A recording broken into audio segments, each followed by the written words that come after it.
Hi, everybody. Welcome to another episode. Today we have with us Dayu. How are you today? Good. How are you doing today? Good as well. So you've had a couple of speeches Yes. and last day, right? Yesterday. Yes. Very good show so far, and excited to head out though. Love that. Yes. All right. So can you give everyone a short introduction of yourself, what you do? Yes, my name is Dayu. I run EcommOps, which is direct from China fulfillment and other China supply chain services. Been in various industries for a long time actually. I was in tech for a while. I was a strategy consultant. I built a lot of products and brands and worked with some of the best direct response marketers in the world, building brands from the ground up. So Right. I have a lot of experience, really end to end, all the way from factory management to product development, supply chain management, and a little bit of marketing creatives as well. Lovely. All right. So we're going to dive right into the questions for you. So you run EcommOps, helping large e-commerce brands build flexible and agile China supply chains.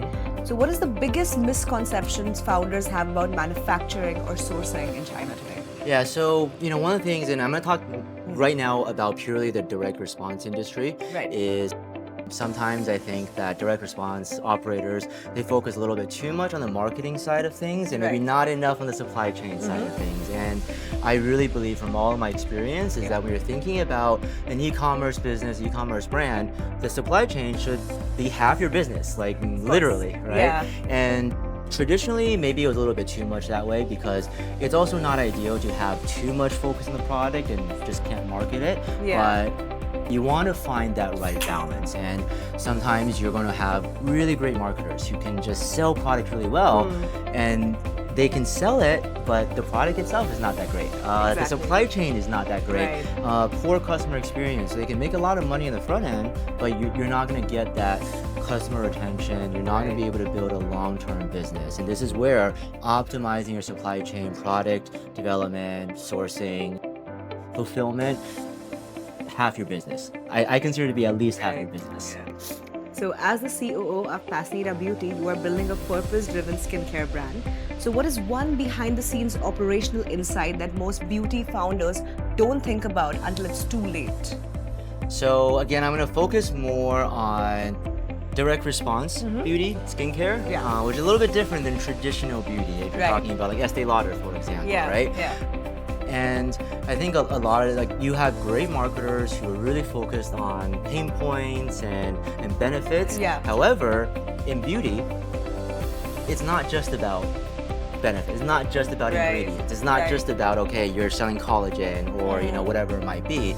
A lot of beauty, especially ones that really retain customers, are about the experience, Right. about the feel, about the smell, about the packaging, right? About how the brand all comes together and how you build that association with that customer so that hopefully they buy more and more products from that brand for sure. forever. And that is something that is honestly hard to get at first, right? It's hard to grasp, right? Because it's not very technical, right? And this is something that where it's really important to just understand your customers, understand how they use certain products, understand how they make decisions Right. that are maybe soft decisions, right? It's not just about, okay, one cream versus the other cream. Right. It's like, okay, like I picked this cream because it feels nice or it feels softer and whatnot.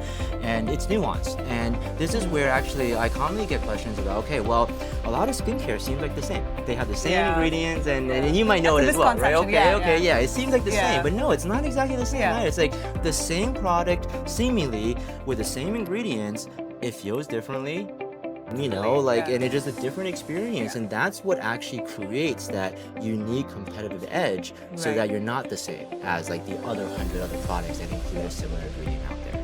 Right. So it's about selling the experience more than just binary costs more, costs lesser. Exactly. Elements like that. Exactly. All right. Okay. That's a very good tip. So you have built companies across categories, beauty, logistics, and even AI-enabled educational toys at Pillar Learning. So what is one product development lesson that applies universally, no matter what the industry? So I really believe in building great products, okay? However, you're never going to, especially for a new product, it's never going to be 100% perfect. going to be impossible, right? Because, I mean, you can have the best in everything, and it'll probably be too expensive of a product for someone to actually buy. Yeah. Instead, you want to really focus on your specific audience.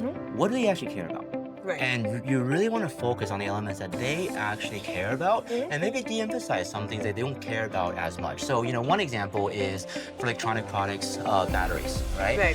For certain products, like a phone, for example, right? Battery life is incredibly important. Yeah. And you just can't launch a phone with poor battery life, or earphones, for example. But certain products, for example, like maybe a electronic toothbrush where you're going to just like plug it in all the time anyways. Then the battery is important, but you don't need like a 20-hour battery life for a toothbrush, and that means using those two simple examples, you can probably use a cheaper battery for an electronic toothbrush versus like probably a much more expensive battery for a phone. Right.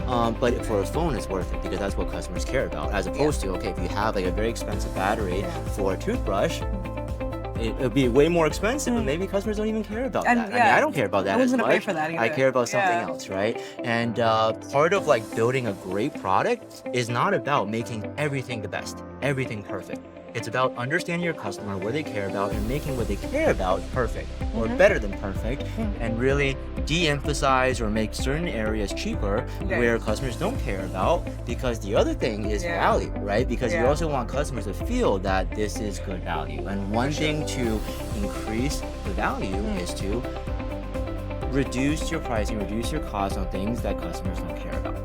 Right. So would you say reverse engineering is probably better, like starting with your ICP and then tracing back into... Yes, exactly. So at the start, yes. And actually, one of the things that I always encourage is always iterate. Always get feedback, right?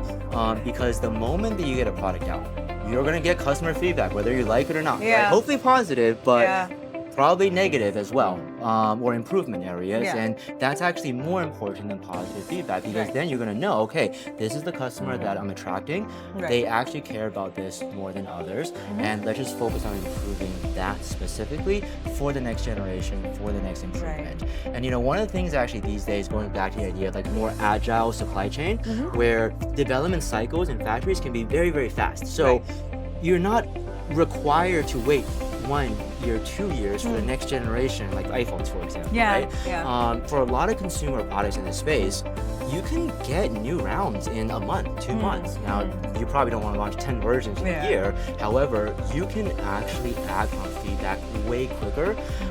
And that means that in the span of like, you know, what normally for consumer products, it might be like one whole generation, you might have 2, 3 feedback rounds already, and you can improve much faster. And you can take the right balance between getting something out faster that is like probably good enough, right?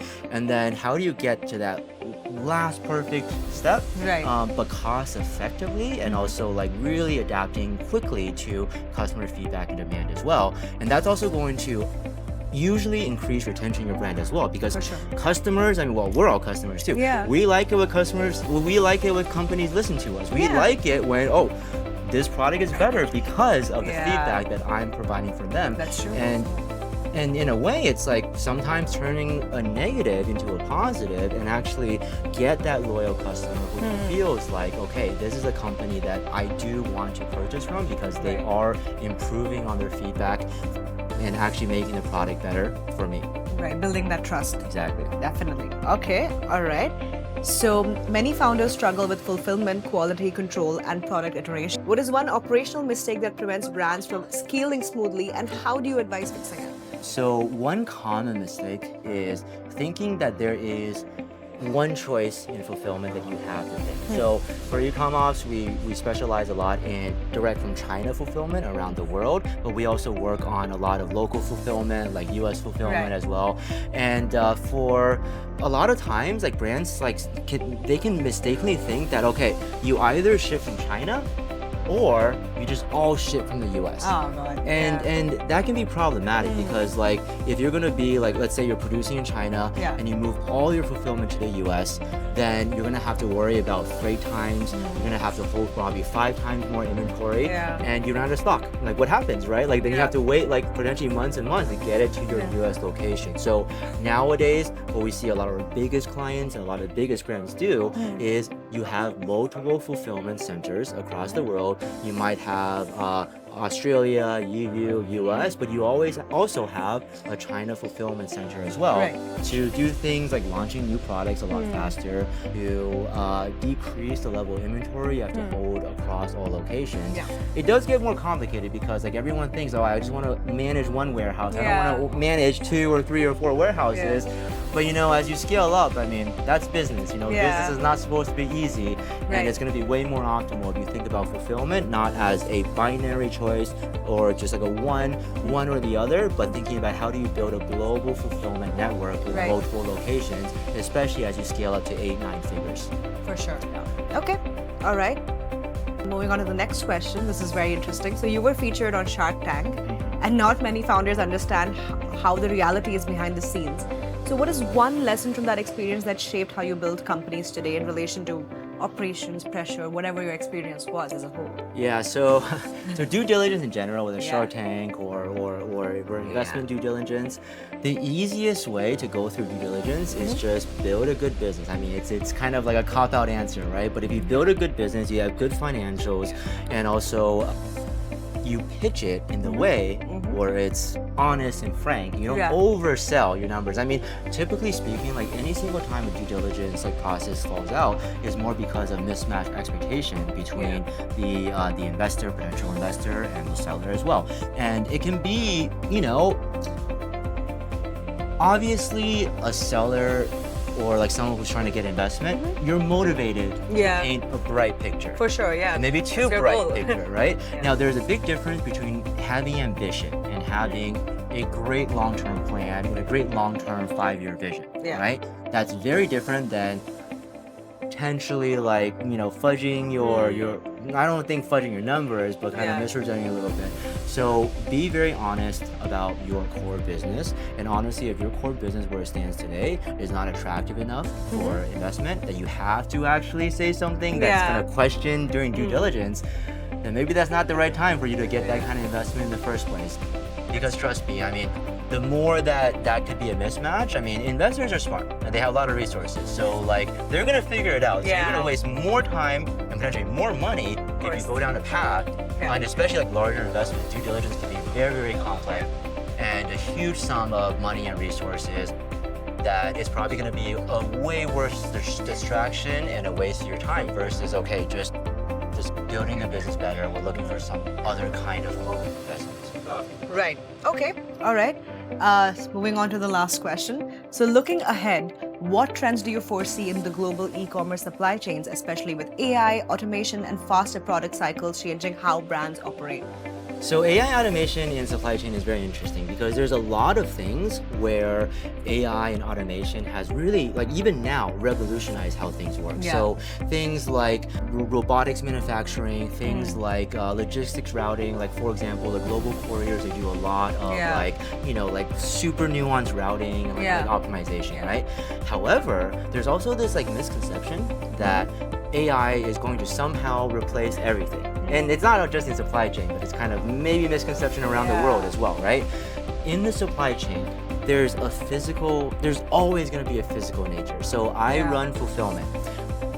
You need people to pack stuff, right? And actually in our kind of fulfillment, we have a lot of automation. We have a lot of AI tools to see like where things are placed, how to most optimally like sort things. But we always believe in the human element because humans are going to catch certain things that like AI is not going to catch and make certain discretions. Like, so for example, you know, we actually have a lot of AI assisted tools. So we have 5 different warehouses for EcommOps, and we actually have a AI algorithm to say when new inventory comes in, here are a couple of locations, for example, that you can actually put this product, right? However, what AI doesn't know is that we have one client who says, look, we need to send you 10,000 units and we have a lot of back orders, so we need to get it out tomorrow. And another client, look, we have 10,000, but okay, it's like 3 months inventory, right? So a human's gonna know, okay, you know what? Let me actually put that 10,000 units closer to the fulfillment area. Let me put the other 10,000 units a little bit back in storage, right? And like that kind of decision making, I mean, it is infeasible to somehow build like AI to make that kind of decision. So I think that a very strong future trend is like finding the right balance, right? And not just supply chain, honestly, across the world, depending on the industry. What is the right balance of using AI, using automation to enable human decisions, but always having a certain element of human, human discretion in it. And also, I mean, I think maybe that's a more optimistic view of like the AI world in the future, that hopefully like we're not all replaced by machines and AI, because otherwise what do we do, right? And maybe I have, again, an optimistic view of the human mind, but I do think that the human mind can be much more powerful than any sort of AI, especially in the near foreseeable future. So it's not about AI or manual work, not about AI or like brain power. It's about how do you find the right balance to work it together, and how do you include labor in the right way, and that's going to matter really across the entire supply chain as well, and always considering how that human element plays in. Right. Wow. All right. That was a great way to wrap it up. So, thank you for joining us for this. Is there anything, some last piece of advice you would like to give before we end this interview? I've been in various startups and started my own company, started my own products, and working with a lot of different clients' products for, I guess, 10 years now. Wow. And I would say one thing is that I've seen much more failures than successes, and that's just the nature of business. I think that it's entrepreneurship is I think it's amazing. I think it's exciting, and I think it's probably one of the best ways to potentially make a lot of money and make a lot of success, right? But I will have to say that it's very, very difficult. I think that it can be too common for some guru to say, oh, like it's so easy to make $1 million. I mean, I've seen a lot of that stuff. I would just say that if anyone tells you something is easy, they're probably trying to sell you something. Everything is difficult. Starting a new company is difficult. Scaling a company is difficult. Every step is difficult, and part of it is before you even get in, like I think that you have to be comfortable with that, and as a matter of fact, embrace it. I mean, like some people like myself find that exciting as well, right? And it's something that through the last 10 years, I've been very proud of myself, my partner, many of our clients are actually seeing that success as well. So I think that's the last word. Is like, here being in a field world, so many great entrepreneurs, so many potential entrepreneurs as well, is like, do it. Like if you want to start your own company, like, do it. But be aware and be comfortable and embrace how difficult it is, and be proud of like going through that struggle. Don't be afraid of it, or otherwise, if you want like to make money easy, then you probably want to do something else. All right. Thank you so much for this, and thank you guys for watching.